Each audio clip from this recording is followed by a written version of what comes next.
सभी को मेरा जोहार। सर्वप्रथम मैं दैनिक जागरण की पूरी टीम को बहुत बधाई देना चाहता हूँ कि इस कार्यक्रम का आयोजन किया है और गढ़वा ज़िले के जितने भी मेरिटोरियस बच्चे हैं उनको यहाँ बुला के सम्मानित करने का कार्यक्रम कर रहे हैं। बोर्ड के रिज़ल्ट अभी घोषित हुए हैं और मैं आप सबको हार्दिक दिल से बहुत बहुत बधाई देना चाहता हूँ कि आपने इतने अच्छे अंक प्राप्त किए हैं। सभी आप बहुत बधाई के पात्र हैं और कुछ एक बातें ही बस मुझे आपको बोलनी है। सबसे पहली बात तो जो एक जीवन का सार है वो आपके समक्ष मैं पेश करना चाहूँगा और वो सार ये है कि अगर मुझसे कोई पूछे कि सबसे ताकतवर चीज़ क्या है तो मेरा जवाब होगा ज्ञान, क्योंकि उससे जो है आपके बहुत सारे आयाम, बहुत सारे दरवाजे आपके लाइफ के खुल जाते हैं। आप पैदा बेशक गरीब हो सकते हैं, लेकिन अगर आपने शिक्षा अर्जित कर ली है तो आपके दुनिया भर के आयाम खुल जाते हैं। आप चाहें तो कुछ भी कर सकते हैं। वो एक विंडो है जिससे कि आप पूरा संसार देख सकते हैं और अगर वो नहीं है तो वो विंडो आपके लिए बंद है। तो सब बधाई के पात्र हैं कि आपने वो विंडो खोला है, लेकिन आज के ज़माने में जो है वो कंपटीशन भी बहुत ज़्यादा है, ठीक है। और गढ़वा जैसा छोटा शहर, छोटा ज़िला, यहाँ से निकलकर ऊपर जाना, चाहे आप डॉक्टर बने, चाहे इंजीनियर बने, चाहे सिविल सेवा में आए या प्राइवेट सेक्टर में भी जाएँ, तो हर किसी में बहुत कंपटीशन है। तो अभी जंग जो है वो शुरू हुई है, ख़त्म नहीं हुई है। तो आप सभी से मेरा अनुरोध है कि पढ़ाई को जारी रखें और जो आपके अंक आपको मिले हैं वो कहीं ना कहीं इस बात के सूचक हैं कि आप पढ़ाई में अच्छे हैं। तो ऐसा नहीं कि जो पढ़ाई में अच्छे नहीं है वो कुछ नहीं कर पाएंगे। भगवान ने हर किसी को कुछ ना कुछ तो दिया है, मानते हैं कि नहीं इस बात को? कुछ ना कुछ तो हर किसी को मिला है, चाहे वो दिमाग मिला हो, चाहे शारीरिक रूप से मजबूत हो, चाहे गायकी हो, चाहे वो और कोई कला हो। तो ऐसा नहीं है बिल्कुल कि आपको भगवान ने हर किसी चीज़ से वंचित रखा हो। हर किसी को अपना गिफ्ट मिला है कुछ ना कुछ। तो आपका काम है कि उस गिफ्ट को पहचानना है और उसको तराशना है और तराश के फिर आगे बढ़ना है। तो आपको जो अच्छे अंक मिले हैं तो इस बात की सूचक है कि आप पढ़ाई में अच्छे हैं। तो इसको आप अच्छे रूप से इस्तेमाल करिए और आगे बढ़िए। आज के समय जो है वो गाइडेंस का अभाव नहीं है। हमारे जो सीनियर सिटीजन्स हैं वो भी आपके दौर से गुजर चुके हैं, लेकिन उस दौर में और आज के दौर में बहुत अंतर है। आप चाहें तो IIT JEE की प्रिपरेशन घर बैठ के ही कर सकते हैं। हालांकि इतना बेहतर एनवायरनमेंट शायद ना मिले जितना कोटा में मिलता है या बड़े शहरों में मिलता है, लेकिन फिर भी आपको जो है वो एक अंदाज़ा रहता है कि क्या चीज़ें हैं, क्या हो रही हैं, किस तरह से क्वेश्चंस आते हैं, कौन कौन से इंस्टीट्यूट्स हैं। मिसाल के तौर पे मैंने 2010 में IIT का एग्ज़ाम दिया था और उस समय जो है वो इंटरनेट साइबर कैफे पे ही मिलता था। आप लोग हैं कोई साइबर कैफे वाले यहाँ पे?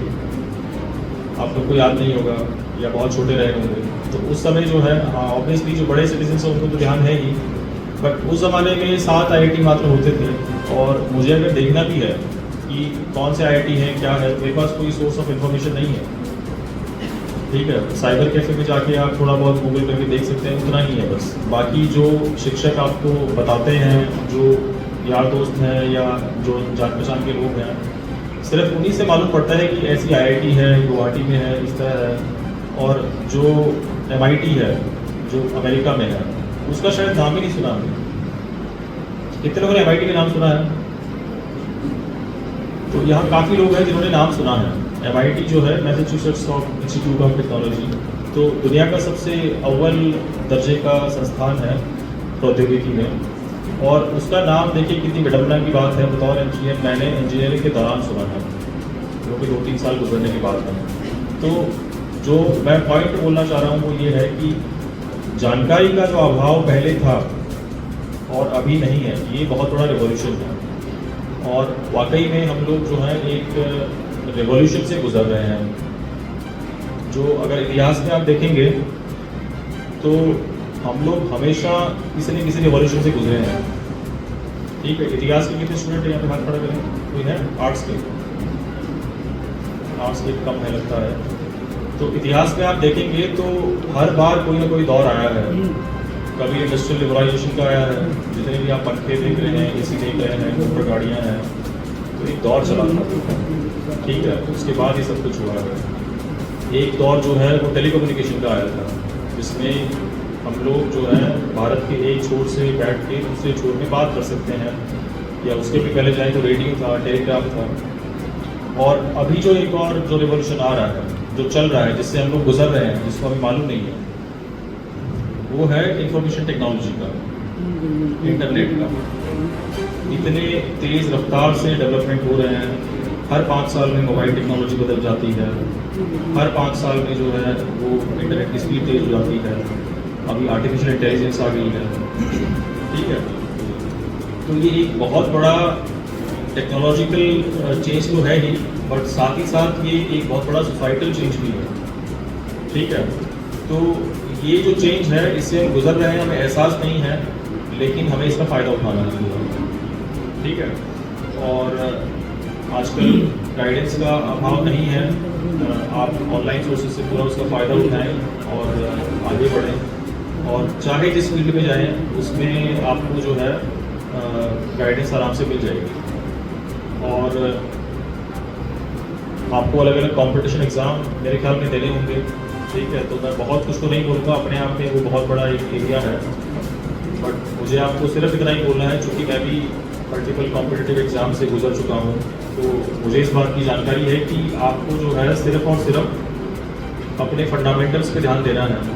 चाहे आपको जो भी स्ट्रीम हो, कॉमर्स हो, चाहे साइंस हो, चाहे आईटी का हो, चाहे आईएएस का एग्ज़ाम हो, आपको अपना बेस को जो है वो मजबूत रखना है। और बेस मजबूत करने के लिए जो सबसे बड़ा जो स्रोत है, मेरे ख्याल में किताबें हैं, और किताबें सबसे सस्ती होनी चाहिए। अगर आप इसको गौर करेंगे, अभी गौर करिए इस बात को, मंथन करिए इस बात पे कि जो स्रोत हमें सबसे ज़्यादा ज्ञान देता है वो सबसे सस्ता सोर्स है। मैं आईएएस अधिकारी हूँ।